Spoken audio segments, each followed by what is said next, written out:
Eh bien, comme le dit Héloïse, je vous propose qu'on commence. Ça vous va?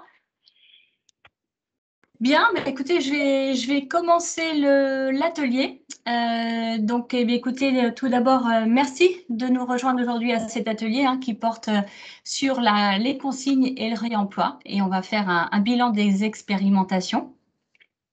Donc tout d'abord, je vais faire un petit rappel sur les consignes, c'est-à-dire, voilà, pour assurer le bon fonctionnement de cet atelier, je vais vous demander si c'est possible de couper votre micro et votre caméra et puis de laisser les micros et caméras des intervenants pour que tout se passe au mieux et qu'on n'ait pas de problème technique. Ça, on va essayer dans ce sens-là.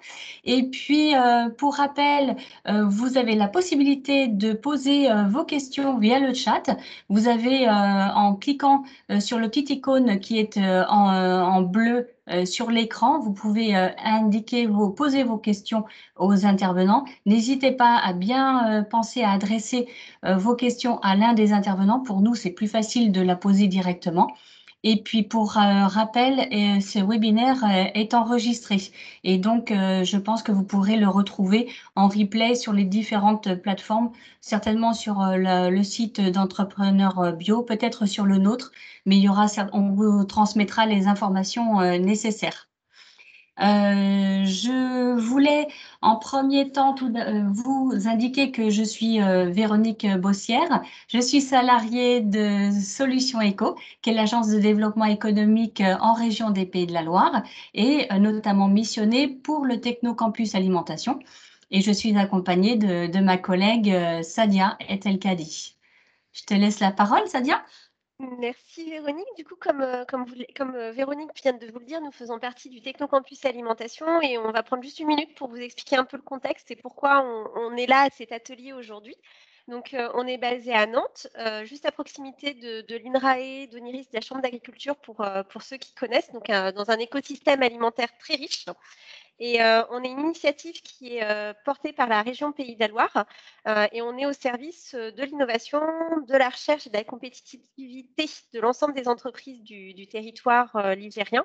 Et notre objectif, c'est vraiment de faciliter les innovations, les développements, les projets de recherche en se basant sur une offre de service qui est déclinée autour de 5 piliers: informer, orienter, former, animer. Puis c'est dans le cadre de ce dernier pilier qu'on nous a demandé d'animer cet atelier dédié à la consigne et au réemploi. Et puis cet atelier, pourquoi cet atelier? Tout simplement parce qu'aujourd'hui, les questions autour des transitions écologiques, énergétiques font qu'on est de plus en plus conscient du fait qu'il faut rompre avec une économie qui est très linéaire: produire, consommer, jeter. Et dans ce contexte, au niveau des emballages, la consigne et le réemploi, ça semble être une des solutions qui permet d'aller vers un système qui est plus vertueux. D'où cet atelier qui a vraiment pour objectif de croiser les regards autour de différentes initiatives et grâce à ce retour d'expérience, de mettre en lumière les enjeux, les freins à la mise en place de la consigne et du coup, pourquoi pas dresser des pistes pour le développement d'une filière en région Pays de la Loire. Voilà pour le contexte et je laisse Véronique vous expliquer comment ça va se dérouler. Donc, comme vous pouvez le voir sur cette slide, pour atteindre ces objectifs, on va, dans un premier temps, laisser la parole à nos 6 intervenants qui vont pitcher. Et cela, ça va permettre pour nous de mieux les connaître et puis, au travers de leurs témoignages, de vous imprégner du sujet. Viendra ensuite un temps d'échange autour de 3 questions que nous avons définies avec eux. Voilà. Et puis, comme vous pouvez le voir, tout ceci en 1 heure. Donc, c'est un sacré challenge. On va essayer de le tenir. Donc, nous avons le plaisir d'être accompagnés pour cet atelier de 6 intervenants qui viennent d'horizons variés. Ils mènent des initiatives qui sont vraiment inspirantes autour de la consigne et du réemploi et nous les remercions vivement d'être présents aujourd'hui. Donc pour préparer cette première séquence, nos intervenants vont présenter en mode pitch leur activité, leur structure et ça en 5 minutes. Et donc je vais pour l'instant donner la parole à Célie Couché, de bout à bout pour qu'elle nous présente sa structure et donc en 5 minutes. Alors, je tiens à préciser que l'on fait, on va les faire intervenir nos intervenants. Il n'y a pas de favoritisme, mais ça va être par ordre alphabétique, celle qui est affichée sur votre écran. Donc, je vais laisser la parole à Célie. Merci, vous m'entendez bien? Très bien, merci Célie. Vous pouvez actionner votre caméra si vous le souhaitez, hein. C'est fait. D'accord, merci. Normalement, c'est fait. Oui. Très bien. Alors, parce que je ne voyais pas sur l'écran, mais allez-y. Oui, donc bonjour à tous. Donc, je suis la fondatrice et la coordinatrice de Bout à Bout, qui structure et développe une filière de réemploi des contenants alimentaires en verre en Pays de la Loire. Donc, en organisant un lavage en local et un système mutualisé de collecte qui minimise l'impact du transport. Donc, c'est une filière qui est opérationnelle depuis 2017, donc vraiment les prémices du retour de la consigne. Et aujourd'hui, on compte environ 150 points de collecte. En 2020, malgré le Covid, on a permis le réemploi de 200 000 bouteilles et nos projections pour 2021, qui sont en bonne voie, sont de 1 million de bouteilles donc à la fin de l'année. Donc en plein développement et en changement d'échelle. Donc ça, c'est pour la partie bouteille. Pour les bocaux, la filière est un petit peu moins mûre parce que les problématiques techniques sont différentes et le matériel de lavage est différent. Donc, on s'est concentré dans un premier temps sur les bouteilles, mais pour les bocaux, le lancement a lieu en septembre. Donc là, on est sur la partie R&D, technique, etc. Et donc, pour développer et structurer cette filière, donc on a plusieurs axes de travail. Donc, on lève tous les freins techniques, notamment liés à la solidité des contenants, à l'enlevabilité des étiquettes, etc., grâce à de la R&D, la création de partenariats avec des fournisseurs. Et ensuite, on accompagne les metteurs en marché dans les adaptations nécessaires à la mise en place de la consigne, donc sur la partie technique. Ensuite, sur la partie logistique, donc il y a un travail important à faire aussi puisque toutes les structures de récupération pour la consigne ont disparu, hein, comme on a vraiment ces dernières années misé sur le recyclage. Et donc, il faut remettre en place toute une logistique de collecte et de tri nécessaire à la mise en place d'une filière, on va dire, viable. Donc, pour ça, on a mis en place un système de collecte mutualisé qui permet de décharger les producteurs de la logistique de la consigne et de limiter la place de stockage nécessaire dans les points de collecte. Donc, c'est une logistique qu'on appelle clé en main et qui est réalisée par des acteurs de l'insertion sur les Pays de la Loire. Et enfin, donc pour troisième axe de développement de cette filière, c'est toute la partie sensibilisation et communication, parce que le consommateur est la clé pour le développement de la filière. C'est vraiment ce qu'on note là depuis quelques années, c'est que la demande pousse l'offre. Ce sont vraiment les consommateurs qui ont permis de faire en sorte que cette filière se déploie en demandant à leurs producteurs et à leurs distributeurs une solution en consigne. Donc voilà, ce sont toutes les actions qu'on mène depuis 4 ans maintenant. Et pour l'avenir, là, on est en train de préparer le changement d'échelle et l'industrialisation de la filière avec une levée de fonds et un investissement dans une structure de lavage éco-performante qui permettra de traiter tous les volumes qu'on espère atteindre d'ici 2025, c'est-à-dire 15 millions de bouteilles par an. Voilà. Merci beaucoup. C'est un peu plus court que prévu. Non, mais c'était parfait. Merci beaucoup, Célie, pour cette présentation. Je vais maintenant laisser la parole à Anna Kolf de Synabio. Anna, vous voulez bien prendre le relais, s'il vous plaît? Oui, tout à fait. Bonjour, vous m'entendez bien? Très bien. Ok, super. Bonjour à tous, donc je suis Anna Kolf, chargée de mission RSE pour le Synabio. Donc je vais présenter d'abord rapidement le Synabio, puis après le projet le retour d'expérience que je vais vous faire aujourd'hui. Le Synabio, c'est le syndicat national des entreprises de l'agroalimentaire bio. On regroupe environ un peu plus de 200 adhérents PME bio en France, des distributeurs, des transformateurs et des grossistes. Et on accompagne ces entreprises sur l'ensemble du territoire français sur plusieurs thématiques. Donc il y a la réglementation, la qualité, les filières et aussi le développement durable qui est un axe fort de notre offre de services et de nos valeurs au Synabio. Et dans le cadre de ce développement durable, on monte des projets, on coordonne, on anime des projets collectifs. Et c'est un de ces projets-là dont je vais vous parler aujourd'hui, c'est le projet Collectivio. Alors, je sais pas si je peux partager, ou enfin, c'est peut-être pas la peine, parce que ça sera rapide, mais donc le projet Collectif Bio, en fait, c'est né d'une initiative de deux marques enfin, de deux entreprises qui sont adhérentes au Synabio, qui avaient des projets de collecte avec un acteur que vous connaissez sûrement, qui est TerraCycle, enfin, ou TerraCycle. Donc, il y avait des marques qui avaient des projets de collecte de leurs emballages qui sont aujourd'hui pas recyclables, des emballages plastiques souples complexes, et qui se sont dit pourquoi pas essayer de donner plus de visibilité au recyclage de ces emballages-là et de jouer collectif. Et en général, quand on veut faire quelque chose de collectif, on vient voir le Synabio en disant qu'est-ce qu'on peut faire ensemble, qu'est-ce qu'on peut faire pour la filière bio, entre marques ou entre entreprises de la filière bio pour aller plus loin sur un sujet. Et du coup, on a mis 2 ans à peu près à construire avec TerraCycle un projet de recyclage qui maillait l'ensemble du territoire français en partenariat avec les distributeurs de réseaux spécialisés bio. Donc il y avait des réseaux mais aussi des magasins indépendants. On avait à peu près 300 magasins qui étaient sur l'ensemble du territoire français et qui étaient impliqués dans notre programme de collecte. Et donc l'idée, c'était que ces 13 marques finançaient ce programme de collecte d'emballages plastiques souples ou complexes qu'elles mettaient elles-mêmes sur le marché.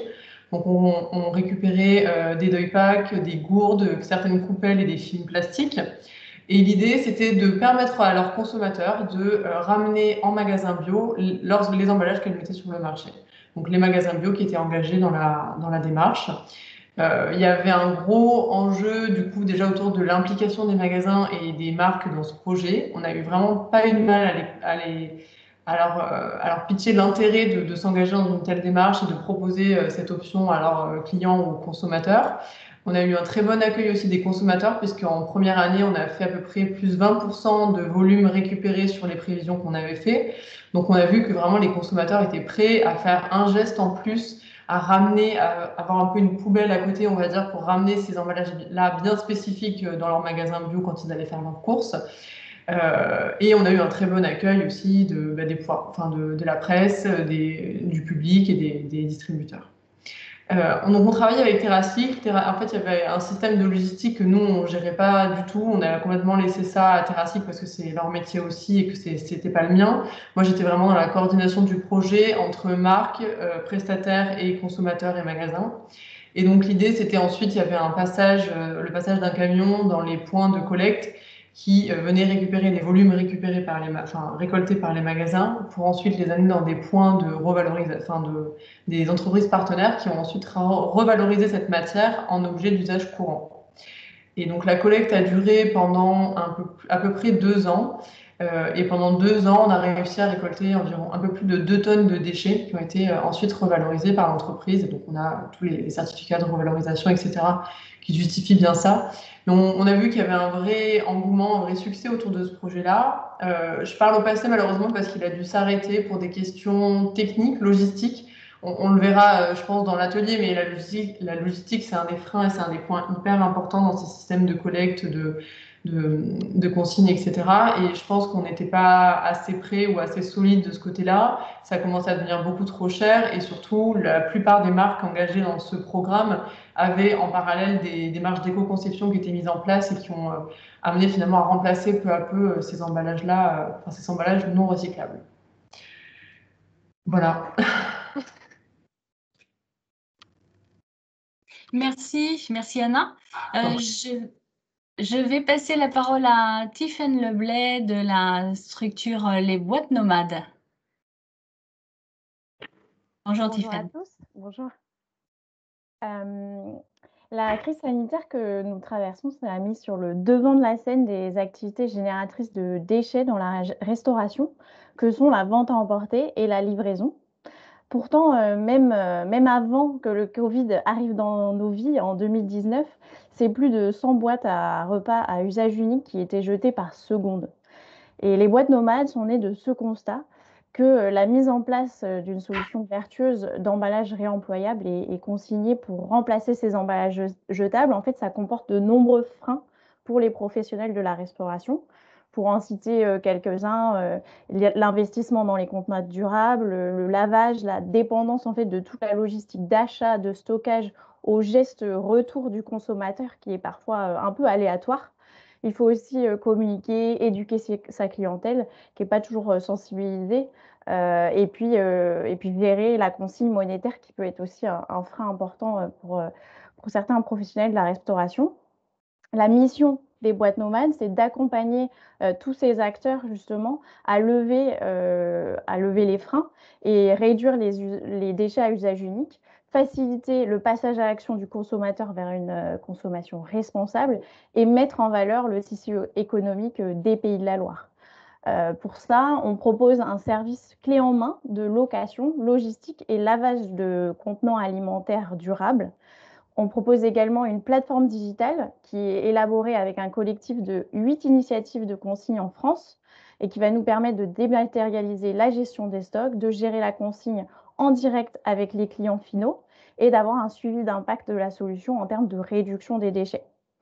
L'objectif, c'est également de simplifier au maximum le geste du consommateur pour favoriser un vrai changement d'habitude. Pour cela, on propose des points de retour multiples au sein du réseau de professionnels, ainsi que d'une collecte à domicile des contenants pour que ça soit vraiment très simple. On va aussi récompenser l'éco-geste du consommateur via un programme de fidélité qui est utilisable dans tout le réseau.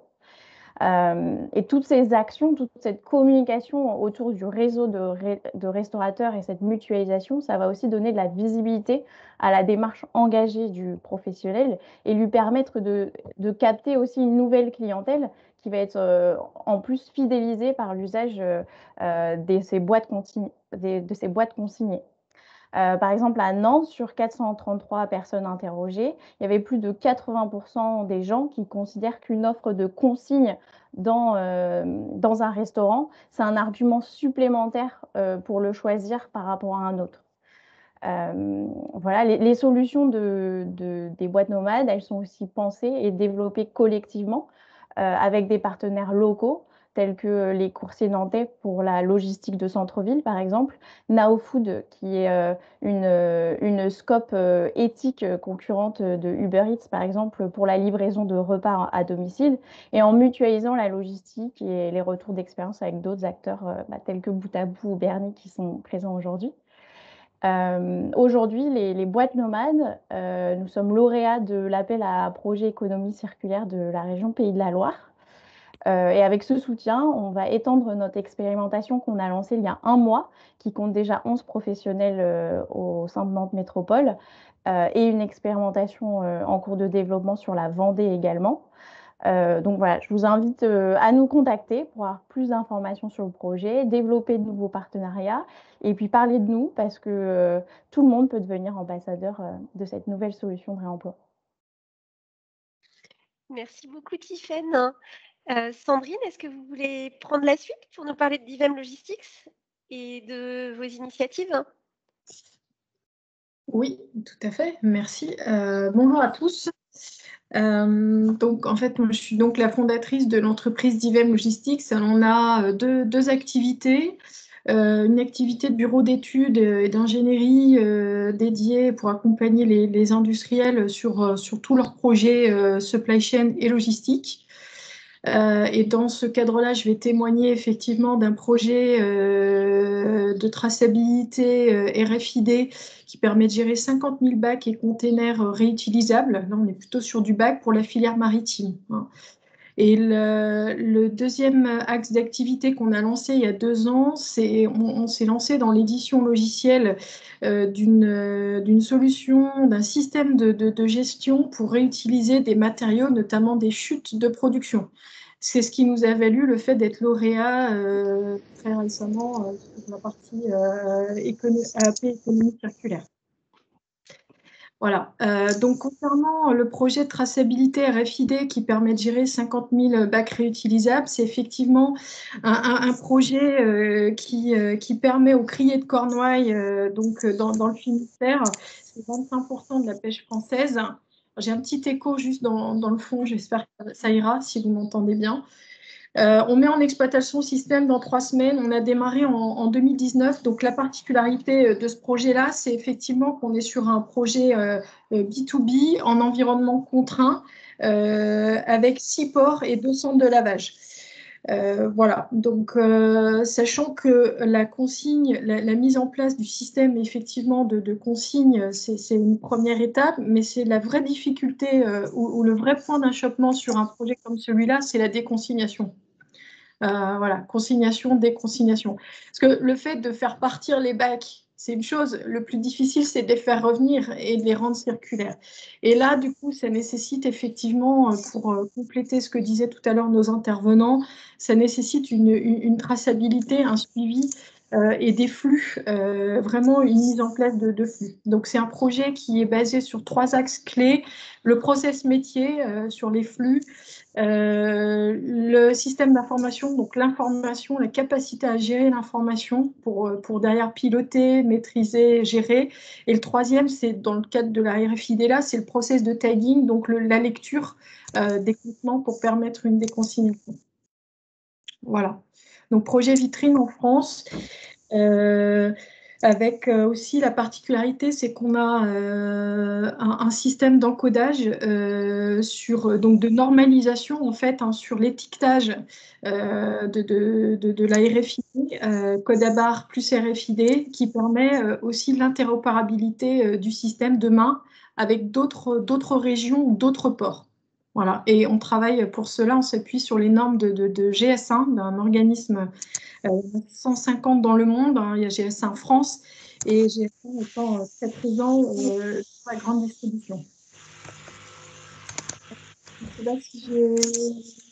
Merci Sandrine. Est-ce que vous, je ne l'ai pas entendu, pouvez-vous nous dire où est-ce que vous êtes situé?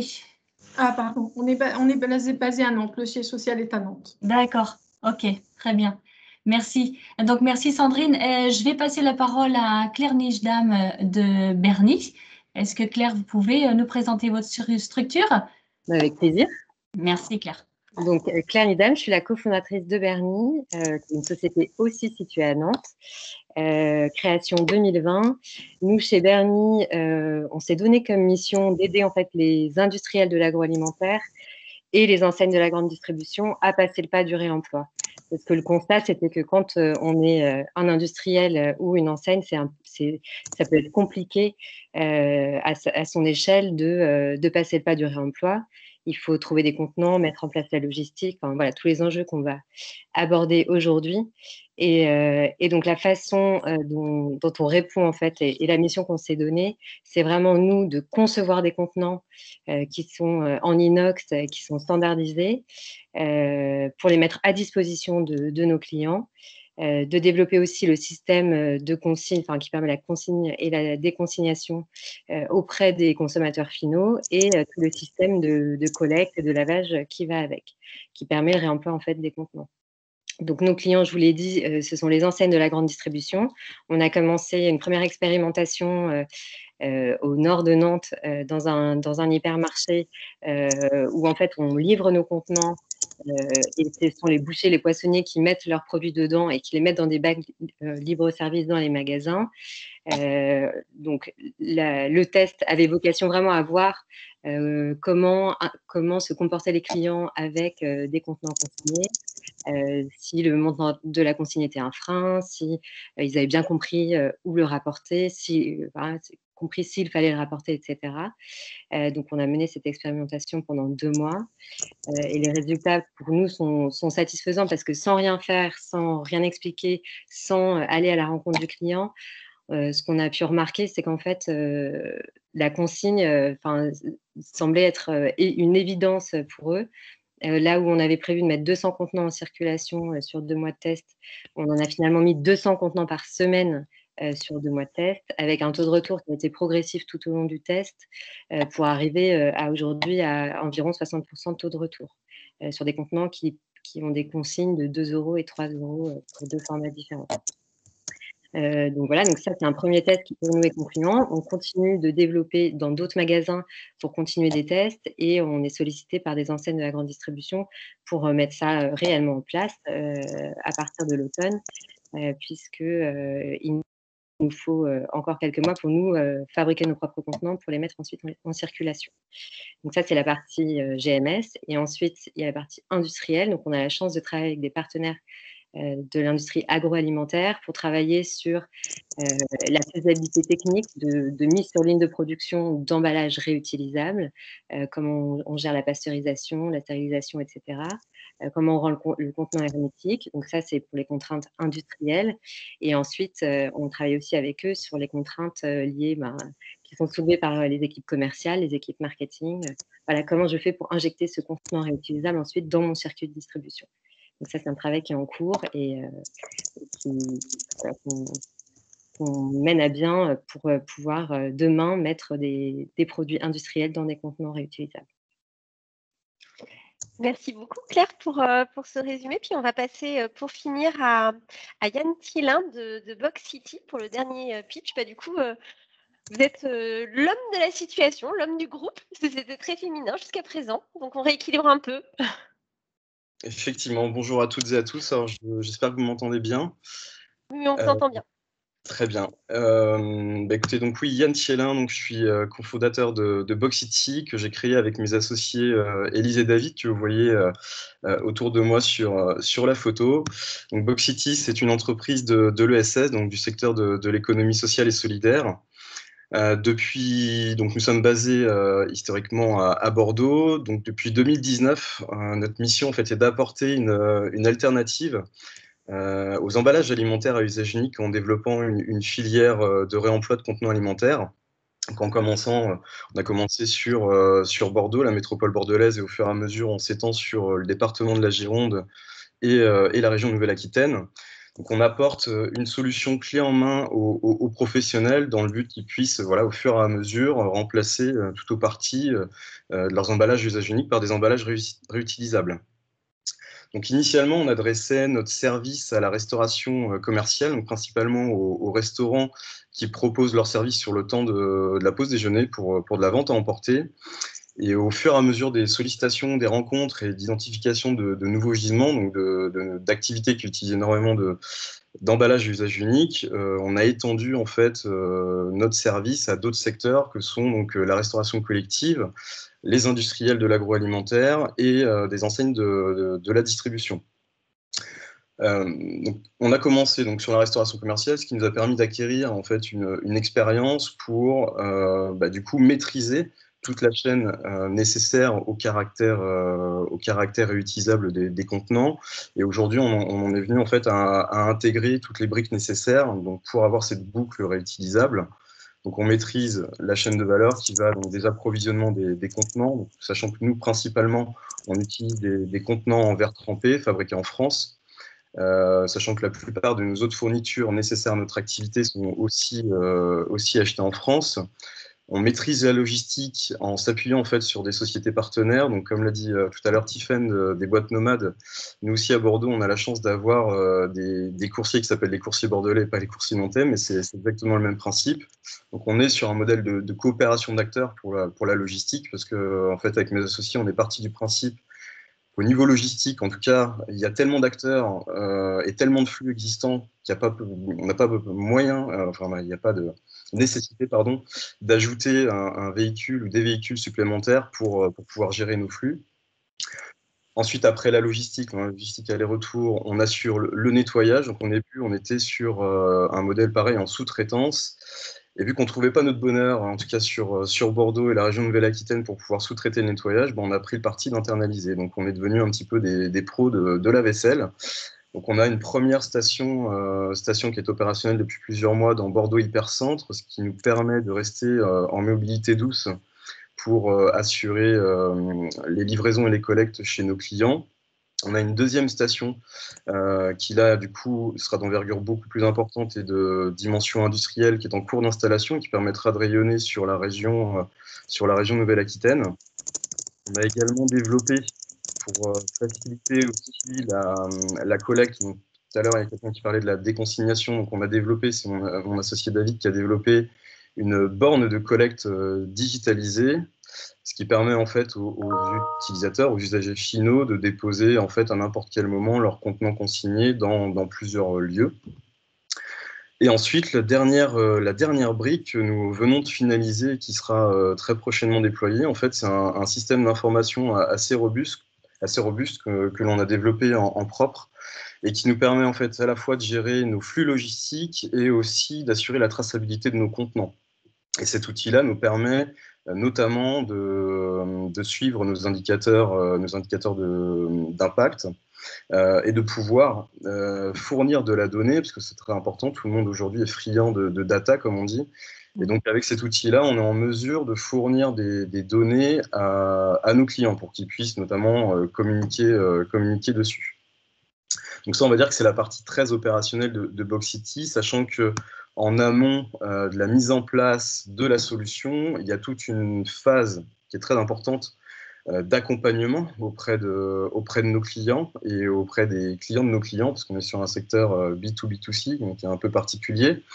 Mais il est nécessaire, en fait, que ce soit pour la restauration commerciale, la restauration collective, les industriels ou les enseignes de distribution, d'avoir une phase importante d'accompagnement qui consiste entre autres à identifier et analyser leurs besoins, bien comprendre leur organisation existante,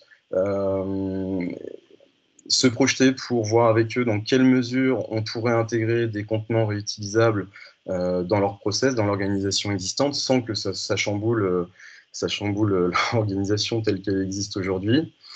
Et ensuite passe une partie aussi, on va dire, personnalisation de l'accompagnement, dans le sens où on réalise beaucoup de supports de communication pour nos clients, pour qu'eux puissent communiquer. Donc ça, on va dire que c'est principalement lié à la restauration commerciale et aux enseignes de la grande distribution. Il y a également deux autres volets que sont la formation, donc la formation des équipes de nos clients, et la sensibilisation. La sensibilisation, donc c'est auprès des utilisateurs finaux, des usagers finaux. Et en fait, nous, on s'est rendu compte au fur et à mesure de notre expérience que c'est un facteur clé de réussite, parce que si on veut que ça fonctionne bien, que ça prenne bien, ce ne sont pas en fait aux restaurateurs, aux industriels ou aux enseignes de distribution de se charger de cette partie-là. Nous, c'est notre métier de faire en sorte de mettre en place des solutions de réemploi, et donc ça nous appartient de sensibiliser et expliquer en fait le fonctionnement à leurs clients. Et donc depuis notre lancement, on est avec mes associés et notre équipe à 150 heures de sensibilisation. Et pour vous illustrer, en fait, typiquement dans un restaurant, on se présente pendant l'heure de la pause déjeuner, et en fait on explique la solution à leurs clients, de manière à ce que lorsqu'ils arrivent en caisse, par exemple, en fait, ils aient assimilé le fonctionnement et il n'y ait pas de questions supplémentaires à poser aux équipes des restaurants. Et ça, on voit que c'est un élément indispensable, comme je disais, un facteur clé de réussite, parce que ça soulage la vie des équipes des restaurants et de nos autres clients. Donc pour résumer, en quelques chiffres, Boxity aujourd'hui, c'est une équipe de 6 personnes. On a 50 partenaires sur le département de la Gironde, pardon. On a évité avec eux un peu plus de 50 000 emballages à usage unique, ce qui fait un peu plus de 2 tonnes de déchets évités. On évalue notre communauté d'utilisateurs un peu plus de 3000. Et au niveau de la performance, du coup, on est aujourd'hui, nous, alors avant le premier confinement, on était sur un taux de retour de nos contenants de 88%, et depuis un an, donc depuis le premier confinement, on a baissé un peu, mais on est sur un taux de retour de 83%, ce qui pour nous reste une performance très satisfaisante, parce que ça veut dire qu'on a 8 personnes sur 10 qui jouent vraiment le jeu. Et c'est clairement en lien avec les sondages ou avec les études sur lesquelles que l'on peut trouver, qui confirment le fait que les consommateurs sont enclins à s'engager ou à utiliser des solutions de réemploi. Un autre indicateur, parce qu'on nous le dit souvent, vu qu'on utilise du verre, c'est le taux de casse. Yann, je vais être obligée de vous couper, parce que si on veut vraiment... je suis désolée, parce que je pense que vous allez pouvoir après, dans le cadre de nos questions, répondre peut-être sur les enjeux que vous souhaitiez envisager de présenter là, non? Oui, très bien. C'est bon? Excusez-moi, je suis désolée, mais comme on le disait au début, le temps est très court et on a plein de choses à dire. Donc, écoutez, merci pour les présentations de ces belles initiatives. Alors, je vous rappelle que vous pouvez poser vos questions sur le chat. N'hésitez pas à réagir ou interpeller les uns et les autres. Vraiment, il faut que ce soit un temps d'échange. Donc, je vous invite à indiquer vos questions sur le chat. Nous allons passer au deuxième temps, effectivement. Voilà, merci à tous pour vos présentations. Ça permet de vraiment bien planter le décor. Donc, on a vu ce matin que la mise sur le marché du plastique à usage unique, on allait vers la fin d'ici 2040, que la mise en place de la consigne, ça semble être une réponse à la fois à une attente réglementaire et consommateur, et vous l'avez tous souligné au travers de vos différentes interventions. On voit bien qu'il y a plein d'initiatives au travers de ce que vous nous avez dit qui se mettent en place. Et du coup, au vu de vos expériences respectives, ce serait quoi les grands enjeux liés à la mise en place d'un système de consigne et de réemploi? On vous propose à Claire de Berny et Sandrine de Divem Logistique de nous éclairer sur cette question. Claire, vous travaillez à la fois avec la distribution, avec des transformateurs, des industries agroalimentaires, donc ça vous donne une vision, une expérience un peu à 360. Est-ce que vous voulez nous apporter un premier élément de réponse, s'il vous plaît? Avec plaisir. Merci Claire. Effectivement, on a un peu parlé des enjeux à travers nos présentations respectives et à travers la table ronde de ce matin aussi, mais les sujets qui sont récurrents avec la consigne, c'est évidemment la logistique, comment on fait pour mutualiser les sujets logistiques, massifier, voilà, et créer du volume pour que d'un point de vue écologique et économique, ça puisse être intéressant. Le deuxième sujet et sur lequel on travaille beaucoup, c'est travailler sur un contenant qui soit standard et qui puisse intégrer, qu'un seul et même contenant puisse intégrer des contraintes, les contraintes industrielles, les contraintes d'usage et les contraintes de réemploi, donc de lavage et de reconditionnement, et que un seul et même contenant puisse répondre à ces 3 cahiers des charges. Et voilà, c'est pas une mince affaire, mais c'est faisable. C'est un deuxième enjeu. Ensuite, on le disait aussi, il y a tout ce qui est conduite du changement. La consigne, c'est quelque chose que certains d'entre nous ont connu, mais pour autant, pour la plupart d'entre nous, c'est une rupture dans nos modes de consommation. Donc, comme le disait Yann à l'instant, il faut l'accompagner, il faut sensibiliser et surtout, il faut observer pour voir en fait ce que ça génère comme réaction auprès du public. Et pour finir, moi, je dirais que le dernier enjeu, et nous, c'est un peu la raison d'être de notre entreprise, c'est de dire que pour les metteurs en marché, il faut trouver une solution pour le réemploi et que cette solution, pour nous, cette solution, elle doit être assez universelle. C'est-à-dire que les contenants qu'on va mettre sur le marché, ils puissent servir à l'industriel A et aussi l'industriel B pour qu'il n'ait pas à retraverser toute la France à chaque fois qu'il est utilisé. Et donc en fait, ce dernier enjeu, c'est de s'entendre en fait pour trouver une solution qui puisse convenir à tout le monde, qui puisse être universelle et utilisée par tous. Voilà, je laisse la parole à Sandrine, qui a, j'imagine, pas mal de choses à nous dire.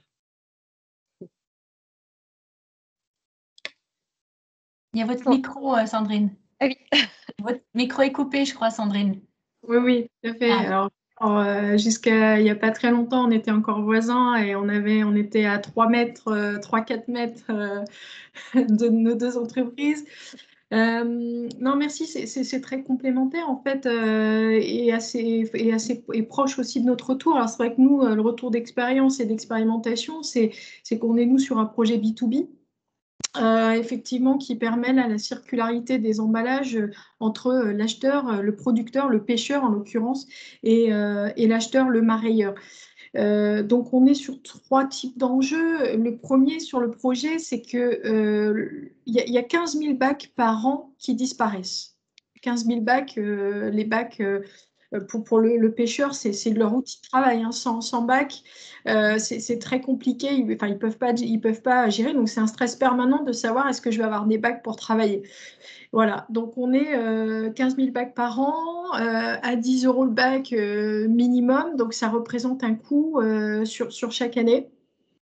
Et l'objectif, c'est effectivement non seulement de supprimer la perte de ces bacs, mais de mutualiser aussi les coûts logistiques.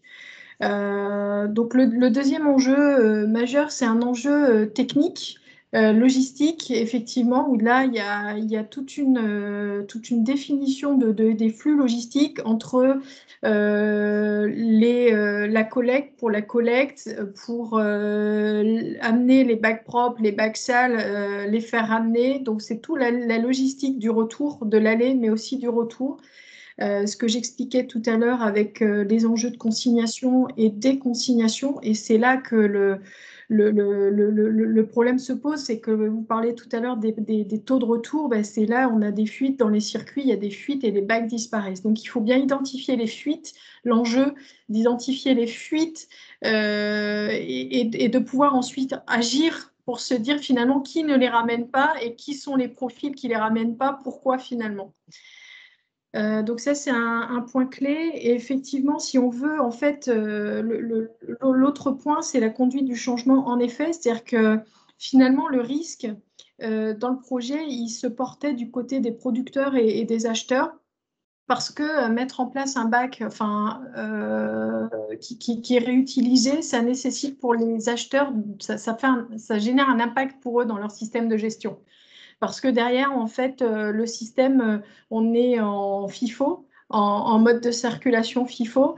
Et comme on est basé sur un système de déconsignation, non pas sur un système de comptage, mais bien sur un numéro qui doit revenir, parce que derrière, il y a un système de facturation en fait, qui est apporté, qui est fait, c'est-à-dire qu'il y a une franchise de 7 jours dans le modèle effectué là, une franchise de 7 jours pendant laquelle l'acheteur a le temps de faire ramener le bac. Au-delà de 7 jours, il commence à être facturé.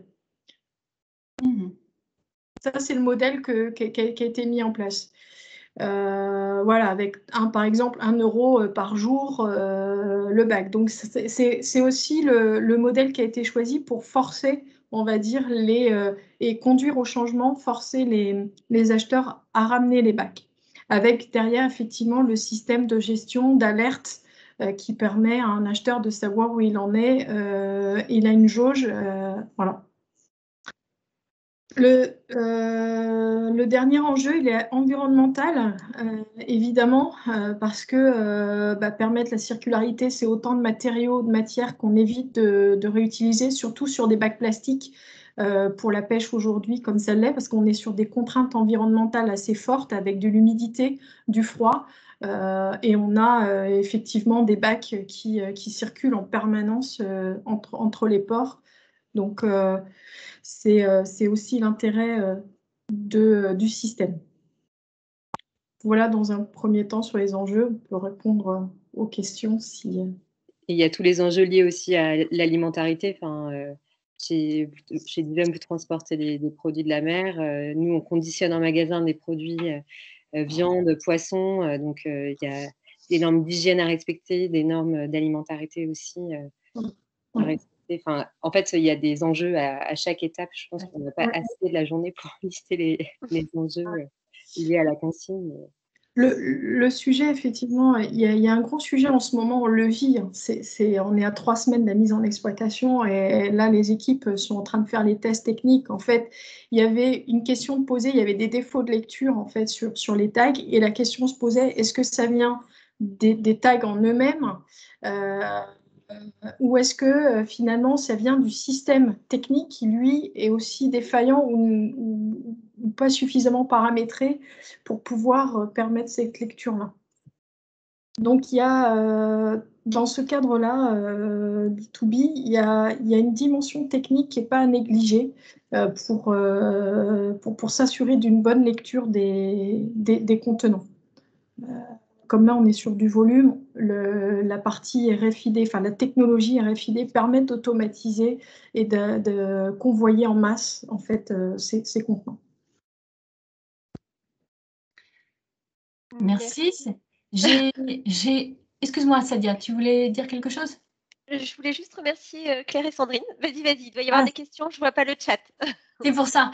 J'ai une question notamment de l'huilerie Moog.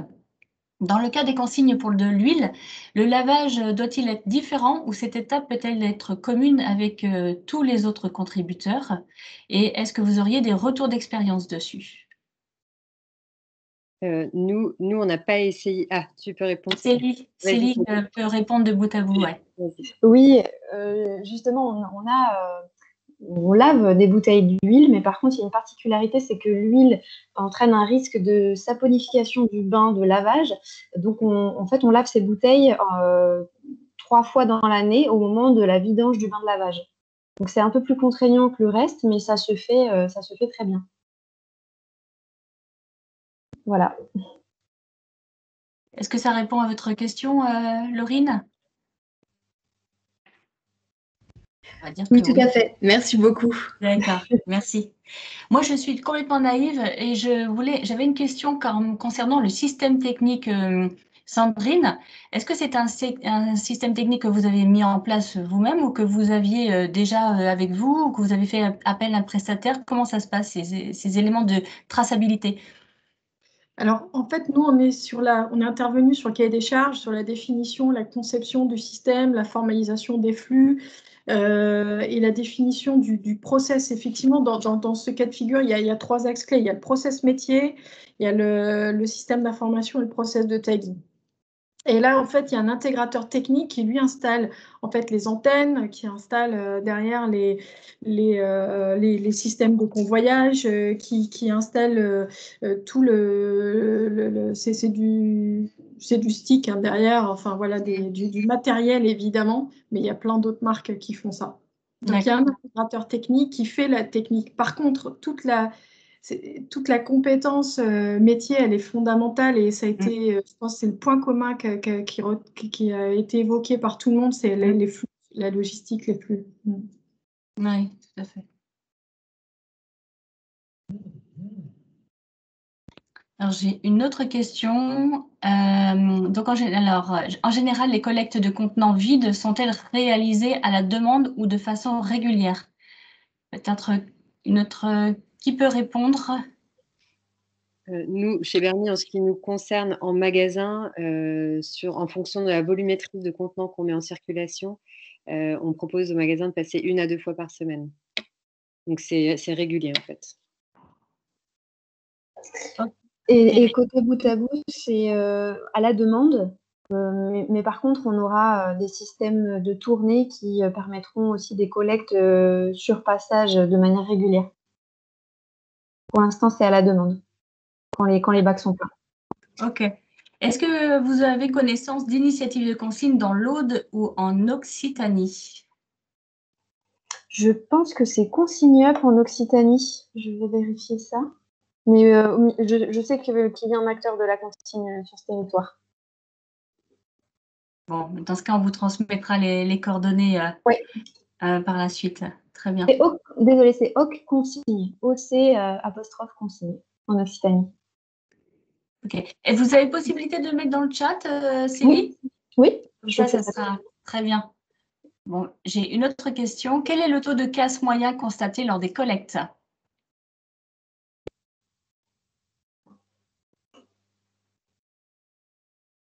Yann?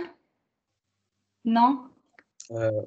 Oui. Est-ce que quelqu'un d'entre vous peut répondre ou pas du tout? Ou on se renseigne?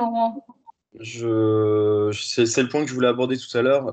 Nous, on a un taux de casse et de rebut qui est totalement négligeable, parce qu'au dernier inventaire, on était sur 0,18%. Nous, c'est pareil, c'est très très faible au niveau de la collecte. En général, si on a une bouteille qui est trop fragile, elle va plutôt casser au moment de l'embouteillage. D'accord. Ok. Bon, écoutez, il n'y a pas d'autres questions. Écoutez, merci de nous avoir éclairés sur les enjeux. Merci. Donc voilà, on va passer à la deuxième question. Effectivement, voilà, la consigne, c'est un des leviers qui est vraiment fort pour faire face aux questions de réduction de l'impact environnemental. Ça, on en a conscience maintenant, on l'a vraiment évoqué à fond. Et puis, c'est aussi, il faut aller vers une consommation qui est plus responsable. Mais on voit bien que c'est vraiment pas si simple que ça à générer. Donc, alors, du coup, on va se poser la question sur quels sont les freins qui sont rencontrés à sa mise en place. Et puis, dans ce cas, à l'inverse, quelles sont les conditions pour bien les réussir. Donc, dans ce cas, je vais demander à Anna et puis à Yann de nous présenter, au vu de leur expérience respective, de nous dire ce qu'ils en pensent. Est-ce que Anna, vous souhaitez commencer? Allez, j'y vais. Alors nous, on n'était pas vraiment sur un système de consigne, hein, parce que c'était plutôt un système de collecte, mais c'est ressemblant dans le sens où c'était un projet collectif qui réunissait plusieurs acteurs de la chaîne et où il y avait ce geste de retour du consommateur en magasin. Le premier frein, je dirais, très opérationnel, c'est le lien avec les personnes qui sont présentes sur site, enfin dans les magasins, les conseillers de vente ou les responsables de magasins, avec lesquels j'étais directement en contact, et il y avait souvent un problème opérationnel. Enfin, il faut vraiment qu'ils soient impliqués dans le projet pour qu'opérationnellement ils aient le temps, ils comprennent bien comment faire leur part dans le projet, que aussi opérationnellement ils comprennent comment ils doivent soit récupérer, soit renvoyer, soit informer les consommateurs. Je me suis souvenu qu'on a eu beaucoup de questions de ce côté-là, et ça nous avait, la première année, on a dû refaire tous nos documents de communication, plutôt même internes, pour vraiment expliquer le fonctionnement du programme, donner des mots de langage aussi, des éléments de langage pour les responsables de magasins, pour qu'ils puissent aussi expliquer aux consommateurs comment ça se passe, quel est l'avantage, quel est le fonctionnement. Et donc ça, je dirais, ça c'est un des freins. Donc finalement, la réussite, ça serait de construire déjà une communication qui est claire sur comment ça fonctionne, avec des mots qui sont, un vocabulaire ou une explication qui est compréhensible pour tous les responsables de magasins ou tous les conseillers de vente qui seront en contact avec les consommateurs, qui auront des questions directes avec le projet. Et ensuite, c'est de clarifier le rôle de ces personnes en magasin dès le début, pour savoir qu'est-ce qu'on attend d'eux et comment ça se passe et quelle est leur contribution. Ça serait le premier frein. Le deuxième, je dirais, ça serait le projet collectif. Enfin, ça, c'était vraiment quelque chose que j'ai remarqué. Il y avait 13 marques différentes, il y avait un prestataire, et il y avait donc des distributeurs en plus de réseaux différents et parfois indépendants. Et je dirais que dans un projet collectif, quel qu'il soit, il y a vraiment un frein fort, et du coup, la réussite, c'est de bien cadrer comment sont prises les décisions, comment on choisit, comment on avance, quelle est la part de chacun, quel est le rôle de chacun dans le projet. Et nous, pour exemple, on avait vraiment bien cadré, on avait écrit un document, en espèce de règlement de fonctionnement du projet, pour dire qui fait quoi, qui prend les décisions, pour pouvoir avancer. Et puis aussi, là, très important, nous, c'est ça d'ailleurs qui a contribué aussi à la fin du projet, je dirais, c'est la répartition du budget. C'est dès le début être clair de voilà, ce que c'est des systèmes qui ont toujours un coût qui est assez onéreux au départ, mais avec un intérêt environnemental fort, mais un coût qu'il faut partager et qu'il faut pouvoir expliquer et répartir entre tous les acteurs. Et il y avait un dernier sujet qui concerne un peu le premier, un dernier frein, c'était la compréhension du consommateur, qui ne comprenait pas trop pourquoi on reprenait tels emballages et pas tels autres. Et du coup, là, c'était plutôt une communication envers les consommateurs. Il fallait qu'on soit très clair sur pourquoi on récupérait ça, comment on le récupère, justement, est-ce qu'il faut le laver, pas le laver, est-ce que s'il est un peu sale, est-ce qu'on peut le récupérer quand même, parce que c'était des marques bio qui étaient engagées, mais est-ce qu'on récupère ceux des autres marques? Enfin voilà, vraiment être très clair sur la communication consommateur, et voilà. Puis je ne reviens pas sur la logistique, parce que je pense que Yann, vous pourrez en parler, mais nous, c'est aussi un des points, je pense, voilà, c'est la solidité du système et du système logistique est hyper importante pour faire la réussite d'un projet collectif sur un territoire. Yann, je laisse la parole pour compléter. Alors, du coup, toujours basé sur notre retour d'expérience, donc comme je le disais tout à l'heure, secteur B2B2C, pour commencer déjà sur les usagers finaux, donc les consommateurs, je dirais qu'il n'y a pas de frein de particulier, ils sont tous en attente de solutions. Donc je dirais que, bon, certes, il y a une minorité qui vont être freinées par la consigne monétaire, mais pour moi, c'est une quantité minoritaire. Donc je dirais, au niveau des consommateurs, il n'y a pas de réel frein pour moi. Après, au niveau des professionnels, tout secteur confondu, je dirais que le premier frein, c'est l'absence de volonté de s'engager. d'attendre que les autres s'engagent. Si les gens le font dans la contrainte, nous, on a pu le voir avec certains de nos clients qui le font dans la contrainte parce que les autres le font. Bon, ça marche pas très, très bien. Par contre, pour ceux qui veulent s'engager, donc pour les restaurateurs, souvent, ce qui ressort, c'est j'ai déjà un quotidien où je vois pas le jour. Je peux pas m'occuper de ça en plus. Mes équipes ont déjà d'autres choses à faire.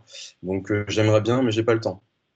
Donc, la solution, c'est de leur apporter une solution clé en main et de leur dire, écoutez, nous, on fera en sorte de vous apporter une solution qui soit sans contrainte pour vous et sans contrainte pour vos clients. Donc, une solution la plus simple possible.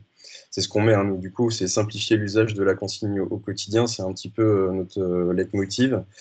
Au niveau des industriels, du coup, c'est ce qu'a évoqué Claire de Bernie tout à l'heure. C'est les freins, c'est un industriel, il a un process industriel. Et donc, il ne peut pas, comme ça, du jour au lendemain, se dire bah, hop, je vais introduire des contenants réutilisables dans mon organisation telle qu'elle existe. Donc, il y a vraiment des étapes préalables, c'est-à-dire l'identification du contenant qui pourrait remplacer le contenant à usage unique, voir les incidences sur la ligne de production et à tous les niveaux, hein, du stockage au conditionnement à l'expédition, et puis même jusqu'à la réception chez leurs clients. Donc là, les conditions pour bien réussir, c'est y aller par étapes. Y aller par étapes et avec méthode. Je dirais que c'est ce qu'il faut faire. Donc ça prend du temps. Ça prend du temps. Clairement, le délai de transformation avec un industriel est plus long qu'avec un restaurateur. Donc ça, on dirait que c'est pour la partie industrielle. Pour les enseignes de la grande distribution, là, on peut avoir une vitesse, une rapidité d'exécution plus rapide, mais les freins, c'est souvent lié à mais comment je vais mettre en place la solution concrètement dans mon magasin. Est-ce que mes clients vont vraiment être réceptifs? Quel va être le pourcentage de clients enclins à passer par votre solution, ou en tout cas enclins au réemploi? Est-ce que mes équipes aussi vont adhérer? Et ça, on voit que c'est un prérequis indispensable pour une enseigne, c'est faire en sorte que les équipes adhèrent à la solution, parce que s'ils n'adhèrent pas à la solution, ils ne vont pas la porter et l'expliquer auprès des clients de l'enseigne. Et donc, pour lever tout ça, c'est un petit peu comme pour les industriels, c'est pour les modalités de mise en place, c'est y aller par étapes. Voilà. Quels sont les emballages que vous souhaitez remplacer? Quelle organisation, enfin comment le mettre en place concrètement? Est-ce qu'il faut un corner? Est-ce qu'il faut faire de la sensibilisation? Au niveau de vos clients, l'objectif, une des possibilités, c'est en faisant de la sensibilisation en présentiel, on va les accompagner, ce qui va soulager votre équipe et aussi les rassurer. Mais clairement, nous, ce qu'on voit depuis quelques mois, c'est qu'au niveau de la grande distribution, il y a une vraie envie d'y aller. C'est aussi un petit peu la course à qui ira le premier, qui sera la première enseigne, entre guillemets, pionnière dans le réemploi et qui pourra s'afficher. Bon, voilà pour mon retour du côté de Box City. Merci beaucoup à vous deux. Je ne sais pas s'il y a des questions sur le chat, Véronique, comme je ne le vois pas, vu que je partage mon écran. Non, je n'ai pas de questions. Donc, tout est clair. Peut-être qu'on peut rajouter un petit point pour les conditions de réussite, c'est tout ce qui est standardisation. Parce que mets ta caméra si tu veux, Célie. Il n'y a pas de problème. Vous pouvez, les intervenants, mettre vos caméras et comme ça permet de réagir. Il n'y a pas de problème. Oui, on avait parlé rapidement de la standardisation tout à l'heure. Je pense que c'est vraiment une condition sine qua non pour déployer la consigne rapidement au niveau national, parce que ça permet déjà de limiter les croisements de flux et ça permet vraiment d'optimiser la logistique et d'éviter un stockage par producteur dans les magasins en se contentant de stocker par format. Donc, ça limite vraiment l'espace de stockage en magasin. Les flux sont beaucoup plus simples, il y a moins de tri à mettre en place. Donc, ça permet de viabiliser beaucoup plus rapidement une filière de consigne. Donc, ça, c'est très important au niveau, on va dire, régional, mais aussi au niveau national. Et en ce moment, au niveau du réseau consigne, réseau national, c'est ce qu'on est en train de mettre en place, en fait, la standardisation sur les contenants, dans un premier temps, bouteilles et ensuite bocaux. Et parallèlement, il y a une démarche de CITEO aussi qui a été impulsée par la loi AGEC. Et du coup, ces deux démarches sont en train de se croiser en ce moment pour aboutir à une gamme standard nationale sur les bouteilles, les bocaux et autres contenants. Ça doit pas être simple à mener comme type de projet parce que la forme d'impact d'une bouteille, ça peut être un élément fort en termes d'identité, de marketing. Oui, c'est une question effectivement que j'allais poser exactement. C'est aujourd'hui l'emballage, c'est quand même un moyen pour les entreprises agroalimentaires, notamment en B2C, quand on est un consommateur, de faire la différence. C'est quoi votre point de vue, vous, en termes de frein là-dessus? Comment gérer un peu ça? Vous avez déjà rencontré ce type d'objection? De producteurs qui ne souhaitent pas passer sur des standards? On a, alors, énormément de producteurs sont plutôt en train de rationaliser leurs contenants et on a peu de freins, en tout cas en région, sur cette question-là. Par contre, au niveau national, avec des metteurs en marché qui ont des bouteilles des bouteilles personnalisées que tout le monde connaît, je pense par exemple à Coca, Perrier, etc., on se dit que ce sera probablement cette gamme standard va côtoyer des contenants propriétaires qui vont persister. Ça va vraiment permettre la standardisation d'aller chercher un maximum de contenants, mais on va dire de petits et moyens producteurs ou de producteurs qui ont envie d'aller vers ça, mais on ne va pas pouvoir standardiser tous les contenants à grande échelle. Donc là, ça permet d'aller beaucoup plus vite quand même sur une grande partie de producteurs qui sont déjà prêts à standardiser. Et nous d'un point de vue, sur notre partie du marché qui sont les aliments frais, etc., c'est évidemment une objection qu'on a eue des services marketing. Mais encore une fois, on est au début de l'histoire du réemploi et c'est normal aussi que les mentalités évoluent. Voilà. Mais en vrai, chez les industriels, en tout cas, la logique de la démarche est complètement comprise. Et voilà. Et nous, chez Berny, ce qu'on propose, c'est vraiment l'emballage primaire, celui qui va contenir l'aliment. Ensuite, charge au marketing ou à la R&D de faire l'emballage secondaire qui va être porteur du message de la marque pour que ce soit évidemment le plus durable possible, mais qu'il puisse aussi se distinguer. Voilà. Et nous, l'exemple qu'on donne aussi quand on a cette objection de la part des industriels, c'est l'exemple du vrac, qui est de dire que demain, les coquillettes dans un trémis, comment on les différencie du trémis d'à côté. Donc voilà, pour nous, c'est le même paradigme sur le réemploi que sur le vrac. Il y a aussi toutes les étiquettes, les équipements de vente. Voilà, il y a beaucoup de supports pour faire du marketing pour les marques. Et effectivement, le premier qui ira, ce sera un argument marketing de dire vous voulez du beurre dans un contenant réutilisable, choisissez-moi parce que je suis le premier à le faire. Ça sera du marketing. Ce sera du marketing. C'est une autre façon, mais c'est une façon de se différencier, effectivement. Ce sera ça. C'est justement ce que Héloïse dit actuellement sur le chat. Ah. Est-ce qu'il y a d'autres questions, Véronique, ou on passe à la question suivante? Écoute, j'ai des questions. Est-ce qu'il y a un avantage en termes de tarifs d'économie d'échelle sur les contenants standardisés ou est-ce négligeable? Je peux répondre si vous voulez sur la partie bouteille déjà. Oui, il y a un avantage à utiliser des contenants standards parce que ce sont des contenants qui sont produits en très grande quantité, donc qui sont moins coûteux à l'achat. Et en plus, on va mettre en place, comme chez Boutabout, des commandes groupées pour tous les producteurs qui souhaitent faire du réemploi, donc pour mutualiser aussi des commandes et avoir des prix plus attractifs. Peut-être d'autres ont des retours d'expérience sur d'autres contenants.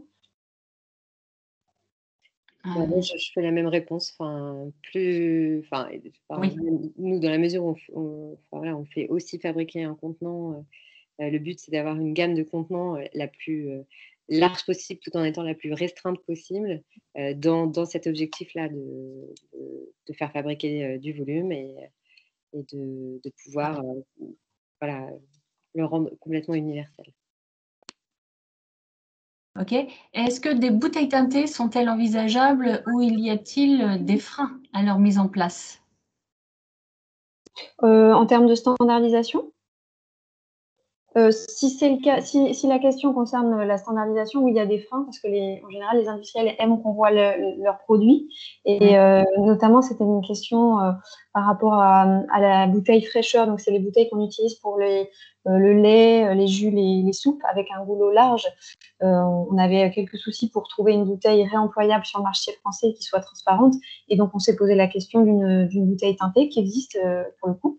Et en effet, c'est compliqué pour les industriels, pour les metteurs en marché, de passer sur un contenant teinté parce que au niveau marketing, hein, on en revient là. Le client ne voit pas la couleur du produit qui est aussi un argument de vente. Donc oui, c'est compliqué. Et si c'est un standard huile teintée, c'est la question qui est posée. Pourquoi pas pour une bouteille d'huile? Je pense que ça pourrait. On n'a pas encore. L'huile ne fait pas partie des contenants standards pour l'instant, mais sur une bouteille d'huile, ça me paraît plus simple déjà. Je vais en parler au réseau consigne. Ça soulève beaucoup de questions, justement. Est-ce qu'il y a d'autres questions, Véronique? On passe au point suivant?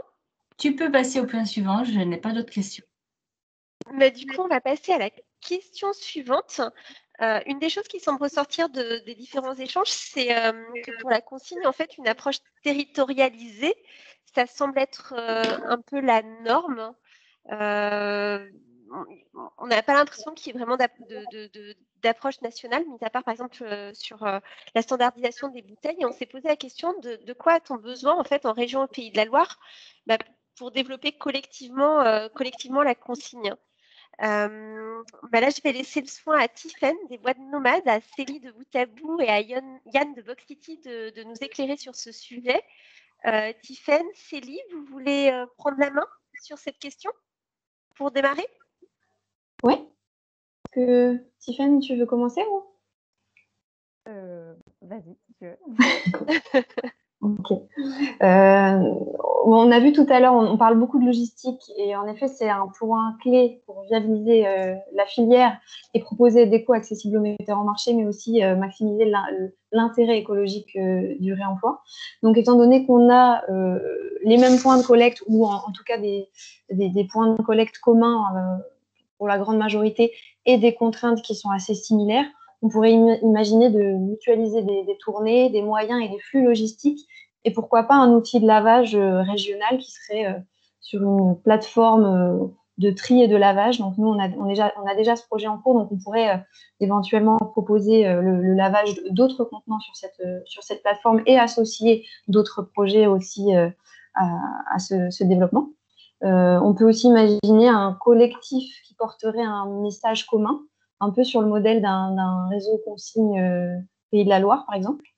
Et c'est un peu ces deux axes-là, logistique et communication, c'est un peu ce qu'on a commencé à faire avec Boutabou parce que du coup, l'association Boutabou est née en 2016 vraiment sur la partie bouteille.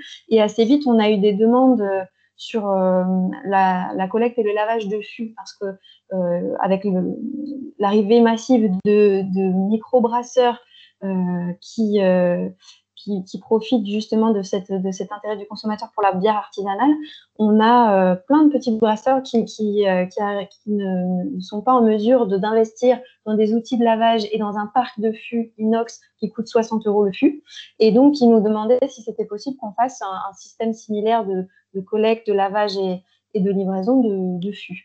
Donc, étant un petit peu débordé au niveau de Boutabou sur la partie bouteille, on a cherché des porteurs et on a trouvé du coup 2 personnes qui aujourd'hui qui ont créé une structure, une SAS qui s'appelle SOFU et qui porte justement cette filière de réemploi des fûts. Et donc SOFU est une entreprise, une SAS de l'économie sociale et solidaire, donc avec un agrément RESUS, et Boutabou est actionnaire de cette entreprise. Donc on a vraiment des liens, il y a vraiment des liens forts entre les deux structures, et on mutualise aussi des fonctions support, des outils de communication, des flux logistiques. Donc ça, c'était l'exemple de Sophie. Et on a aussi plus récemment du coup rencontré Tiffen, alors que justement on était en train de chercher une solution aussi pour la partie de Lunchbox. Et donc Tiffen avait justement ce projet de développer une filière pour les contenants de la restauration à emporter. Et donc voilà, ça s'est un peu déroulé de la même façon qu'avec Sophie. On a mis toutes les connaissances et les contacts qu'on avait à disposition. Et Tiffen a créé du coup sa structure, donc qui est une association dont je suis administratrice et qui développe cette filière en lien fort avec les flux et les outils de bout à bout. Donc on a déjà un petit peu cette démarche-là, mais on pourrait très bien l'ouvrir pour créer une forme de réseau consigne régional. Voilà, on est tout à fait ouvert à ça. Il y a énormément de choses à mutualiser. Tiffen, peut-être que tu peux compléter. Oui, tu as dit déjà pas mal de choses.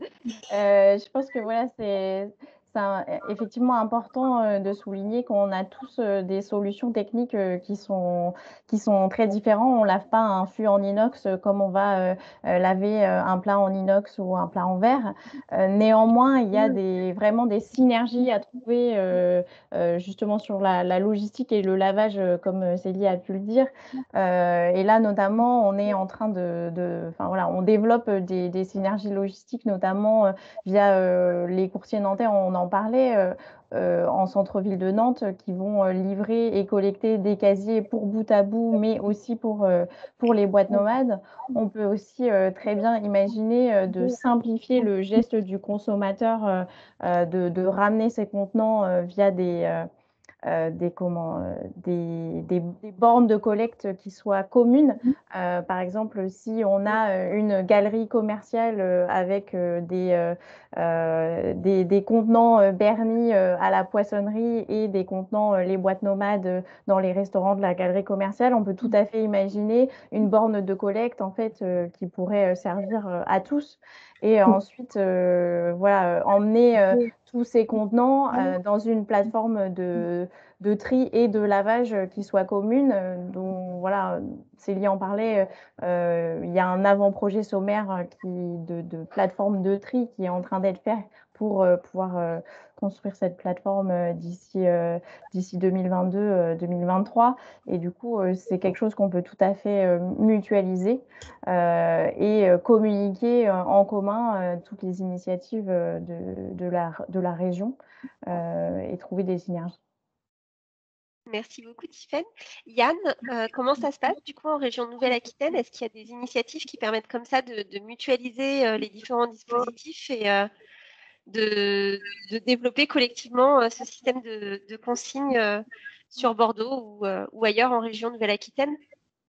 Oui, alors en fait, à la demande de la ville de Bordeaux et de Bordeaux Métropole, en fait, il y a une structure qui s'appelle ATIS qui a été missionnée pour en fait structurer la filière de réemploi en local. Donc il y a un groupe de travail qui a été lancé depuis le début de l'année, donc qui regroupe en fait à la fois donc l'équipe d'Atis qui pilote le projet et différents services de Bordeaux Métropole, de la ville de Bordeaux, et puis les acteurs du réemploi en place sur la métropole bordelaise. Et le but clairement, c'est d'identifier en fait les besoins communs, les synergies envisageables. Mais en fait, on les a évoqués juste avant, ça revient systématiquement. En fait, c'est principalement la logistique, le nettoyage. Et après, aussi, s'il y a une très bonne entente, des services supports, mais clairement, la gestion, une bonne gestion de la logistique, c'est le nerf de la guerre. Et ce qui là ressort, c'est par exemple la mise en place, même avec d'autres structures qui sont en fait sur les biodéchets, mais que nous connaissons bien et qui ont aussi des flux logistiques, c'est d'avoir en fait des mini-hubs logistiques dans le centre-ville pour pouvoir massifier, regrouper et puis ensuite envoyer vers là où les stations de nettoyage. Donc ça, c'est un beau chantier qui est lancé, qui nous permet voilà, d'avancer de manière cohérente sur le territoire, sachant qu'en parallèle, clairement, à l'image de ce qui a été fait en région Île-de-France avec une antenne locale du réseau Consigne Nationale, moi là, je pousse pour qu'on fasse la même chose en région Nouvelle-Aquitaine, parce qu'on est plusieurs acteurs, que ce soit sous forme de sociétés, de coopératives ou d'associations. on fait tous plus ou moins la même chose. Donc autant qu'on se réunisse sous une structure commune pour le plaidoyer, par exemple, aussi, hein, et nous faire connaître et faire voir aux collectivités, aux institutions, aux gros donneurs d'ordre, que la structure, enfin, que la filière se structure, est bien présente et est en capacité de répondre aux besoins du territoire. Voilà, mais c'est clair que bon, les filières de réemploi de bouteilles, comme l'a dit Célie, ont un peu plus d'avance, un peu plus d'ancienneté sur les contenants alimentaires. Mais quoi qu'il en soit, clairement, il y a tout à faire, il y a tout à faire au niveau national, et c'est vraiment appréciable de voir que le réseau Consigne, depuis 2 ans, monte vraiment en puissance et vraiment en soutien pour structurer la filière, est vraiment très actif et là pour nous soutenir. Du coup, finalement, à quand un réseau consigne régional en Pays de la Loire? C'est un peu ça ça serait un peu ça la conclusion, non? Je reprends l'idée qui a été énoncée. Merci beaucoup pour vos interventions, Véronique. Je ne sais pas s'il y a des questions. Oui, alors il y a notamment une question parce qu'on parle beaucoup de synergies qui se mettent en place sur Nantes. Est-ce que c'est le cas également sur des développements sur Angers ou effectivement des villes moyennes comme Chemillé ou Cholet? Est-ce que quelqu'un peut nous renseigner par rapport à ça? Je peux. Ouais. Je peux répondre si vous voulez. On a une chargée de développement qui vient de nous rejoindre justement pour développer la filière sur le Maine-et-Loire. D'accord. Donc, y compris sur des villes moyennes comme Chemillé ou Cholet. On a déjà quelques magasins qui sont engagés, mais là, on est en train de mettre en place justement cette logistique clé en main dont je parlais tout à l'heure sur l'ensemble du territoire du Maine-et-Loire. Bon, à voir s'il ne puis, faudra pas pousser après sur les autres départements. Si, c'est Ouais, prévu. je pense aussi que avec le réseau qui s'établit à Nantes, ça sera aussi plus facile de pouvoir, comme on dit aujourd'hui, essaimer dans les autres villes.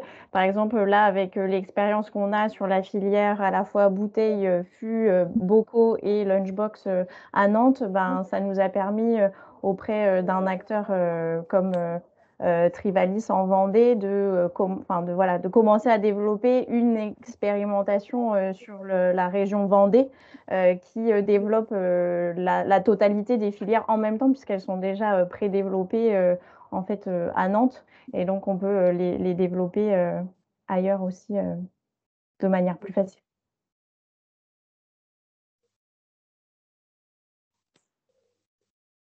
Ok, mais c'est parfait. D'autres questions, Véronique? Non, je ne vois pas d'autres questions. Du coup, on a largement débordé sur le timing. On Oui. s'en excuse grandement, mais c'était vraiment très intéressant. Je vous propose de clore cet atelier. Un grand merci à tous pour votre participation.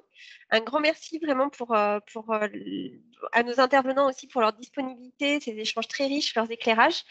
On espère que l'atelier a répondu à vos questions, et si vous voulez aller plus loin, revenir vers eux, on va vous transmettre avec Véronique ce support de présentation, et vous voyez, vous aurez à la fois leurs coordonnées dedans si vous voulez revenir vers eux. Donc, n'hésitez vraiment pas. Et Véronique, je crois qu'à l'issue du colloque, il y aura aussi un petit guide des acteurs qui sera transmis. Oui, c'est ce qui a été évoqué ce matin par Dominique Hervouet. Là, il y aura un guide des acteurs du changement qui sera édité et qui vous sera transmis. Et donc, vous retrouverez tous les coordonnées de tous les intervenants. Et dans ce cas, vous pourrez reprendre contact avec eux. Voilà. Merci beaucoup. Et puis, on vous souhaite un très bel après-midi. Et puis, encore plein d'échanges passionnants pour ce colloque Zéro Emballage. Merci beaucoup. Oui. Merci à vous. Merci. Merci. Au revoir. Au revoir. Au revoir. Au revoir.